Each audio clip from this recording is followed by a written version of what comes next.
लोकसभा चुनाव नजदीक आते ही सभी राजनीतिक दल अपने उम्मीदवारों के नामों की घोषणा कर रहे हैं। आपको बता दें कि प्रदेश कांग्रेस की स्क्रीनिंग कमेटी ने तीनों सीटों पर दो दो नेताओं के नाम भेजे थे। वहीं चुनाव समिति ने प्रदेश इकाई को निर्देश दिया है कि वह तीनों सीटों पर अपने स्तर पर उम्मीदवारों के नाम तय करके एक एक नाम भेजे। इस कारण स्क्रीनिंग कमेटी को दोबारा सूची भेजने को कहा है। दरअसल कांग्रेस आलाकमान ने शुक्रवार को जारी की पहली सूची में दिल्ली के 3 उम्मीदवारों के नामों की घोषणा नहीं की, जबकि कांग्रेस की चुनाव समिति की बैठक में बृहस्पतिवार को दिल्ली की सीटों पर चर्चा हुई थी। सूत्रों के अनुसार प्रदेश कांग्रेस की स्क्रीनिंग कमेटी ने तीनों सीटों पर दो दो नेताओं के नाम भेजे थे। वहीं चुनाव समिति ने प्रदेश इकाई को निर्देश दिए हैं कि वह तीनों सीटों पर अपने स्तर पर उम्मीदवारों के नाम तय करके एक नाम भेजे।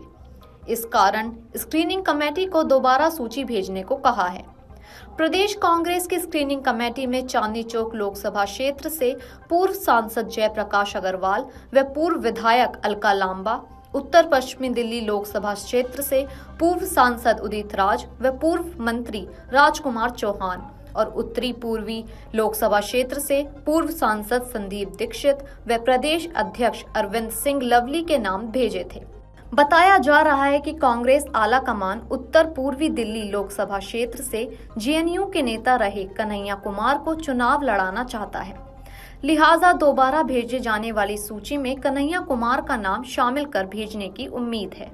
वहीं उत्तर पश्चिमी लोकसभा क्षेत्र से उदित राज व चांदनी चौक लोकसभा क्षेत्र से अलका लांबा का नाम हो सकता है। दरअसल इंडिया गठबंधन में शामिल आम आदमी पार्टी के अपने हिस्से में आई 4 सीटों पर उतारे उम्मीदवारों में एक भी महिला नहीं है। इस कारण अलका लांबा को टिकट मिलने की संभावना बनी हुई है, क्योंकि भाजपा ने 2 महिलाओं को टिकट दिया है। दिल्ली की इन तीनों लोकसभा सीटों के लिए कांग्रेस के भीतर कुछ नए नामों के साथ साथ पुराने नामों और जातीय समीकरण के तहत फिट बैठने वाले उम्मीदवारों पर भी चर्चा चल रही है। इसके अलावा आपने एक बयान में कहा, मूल रूप से जीतने की क्षमता के लहजे से सभी 7 सीटें आपके लिए उपयुक्त हैं। हालांकि दिल्ली के लिए हम कांग्रेस की ओर से दी गई उनकी पसंद की सीट पर सहमत हुए हैं। गठबंधन में सभी 7 सीटों पर इंडिया गठबंधन चुनाव लड़ रहा है और हम सभी 7 सीटें इंडिया गठबंधन के लिए जीतने के लिए काम करेंगे।